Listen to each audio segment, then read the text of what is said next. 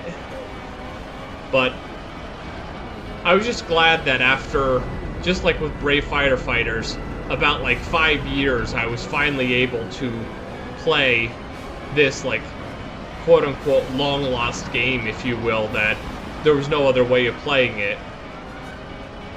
So it most certainly helps.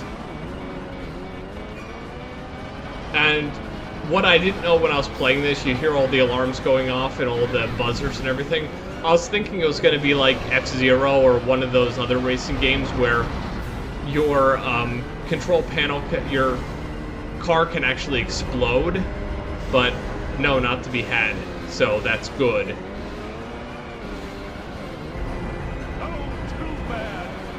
And the one thing I think would be very inconvenient when I'm looking at like a picture of the control panel is the boost button is like a big button in the middle of the control panel, and you'd have to like take your hands off to use it.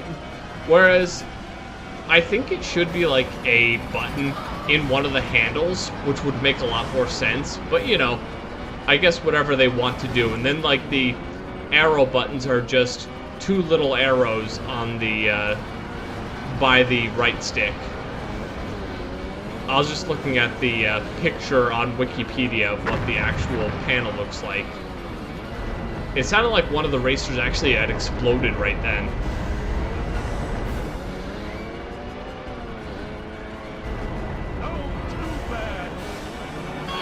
And I'm guessing when he says too bad, that's when one of the racers explodes, because that'd be my only guess. But yeah, I really was getting like the vibe here when I was playing this, thinking, oh no, my pods are smoking. Something bad is gonna happen here. I might even like explode like in F-Zero, but it was only like literally right now when I was reading all the information about this game that I realized that your pods can explode.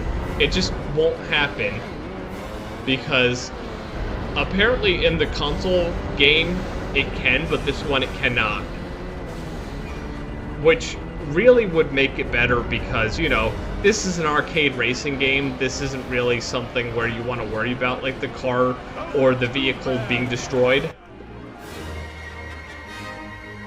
And then, of course, that's the third race, which, of course, I got a new track record because when the game gets reset, all of the times on the races get reset to 9 minutes, 59 seconds, and 99 nanoseconds. So there probably would be no way to basically finish a race and not beat that.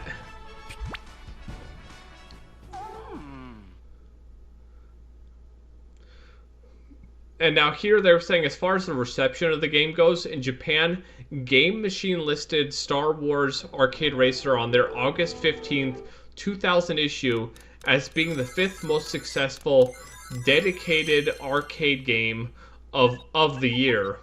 In the 2020 retrospective, Kotaku's Louis Packwood called the arcade game a beefier, fancier version of the console game Episode 1 Racer.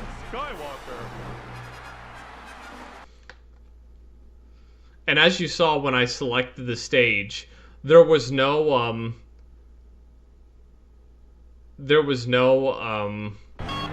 records because, as I said, the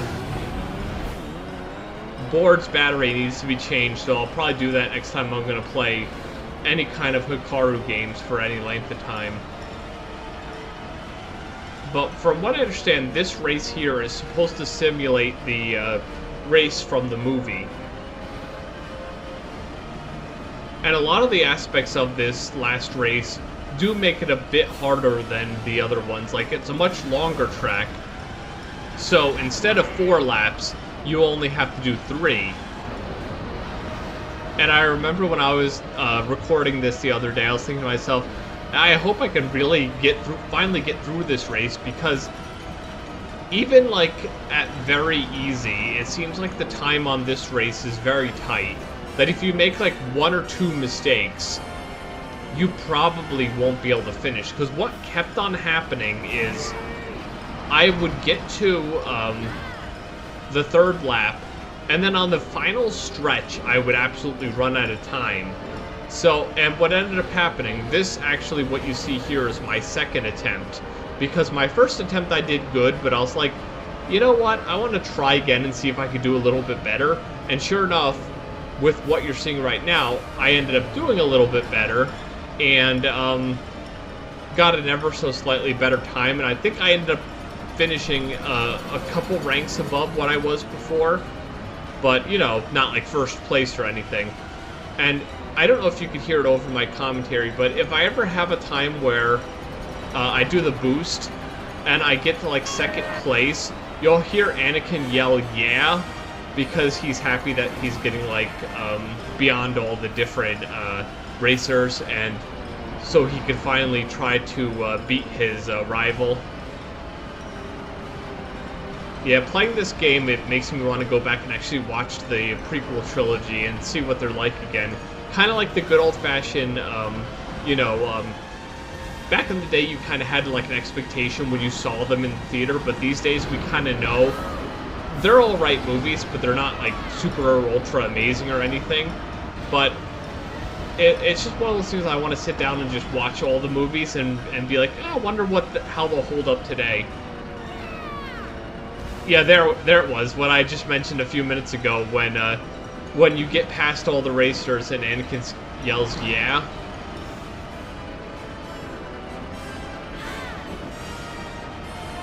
And I'd imagine if you were using like the deluxe cabinet with the kickback and everything, it probably would be pretty crazy when you actually hit things and you feel the panel rumble, because it'd make it a little bit more like real, if you will. But one thing I definitely have to say with this video and the Brave Firefighters video, I'm happy that something like OpenJVS exists, because it's one of those times where I can finally play a lot of the games that I couldn't play before, and I don't need to purchase like an ultra huge control panel that's either going to be very expensive to get to my house, or like the panel for this game, so rare that I've just been unable to find one. I had a couple of times where I was trying to negotiate with somebody on a forum, but either I got busy and then I couldn't keep getting back to them, or they just sold it to somebody else who gave them a higher offer, I guess. And then sure enough, I just didn't end up getting the control panel. So, you know, that's not very fun, especially when it would have been something that allowed me to play this. But now that I think of it, I don't know if I'd even have been able to like mount the control panel on something, because unlike the steering wheel, it wouldn't have had as much weight that it could just freely sit on the table like that could. But yeah, this Star Wars Racer Arcade is a pretty fun game. I would highly recommend it. I don't know if it's working too well on an emulator at the moment. You could always give it a try on whatever emulator runs Hikaru games the best. But it's definitely a game that's pretty fun to play, and it kind of makes you feel like you actually are driving one of the pods from the game. And it is a really nice experience. And I do highly recommend it to any racing fans, any Star Wars fans, or just arcade fans in general. It's a really fun game to play. And of course, if you could actually find an arcade that has the game in either a dual cabinet or deluxe setup, I would definitely recommend at least giving it a try, because it's a really fun game. And it's definitely something cool to experience. I think my first try at this I got 10, and then finally I got 8th and did a little bit better, and I was like, yep, that's the gameplay I'll be including. So, those are all 4 courses, which, as I said, you can play against all the AI-controlled opponents or against another player if you have linked cabinets. But yeah, Star Wars Racer Arcade. Definitely a fun racing game, and I would highly recommend you at least give it a shot. Well, this has been another Game Nexus Arcade video, and I shall see you later. Bye.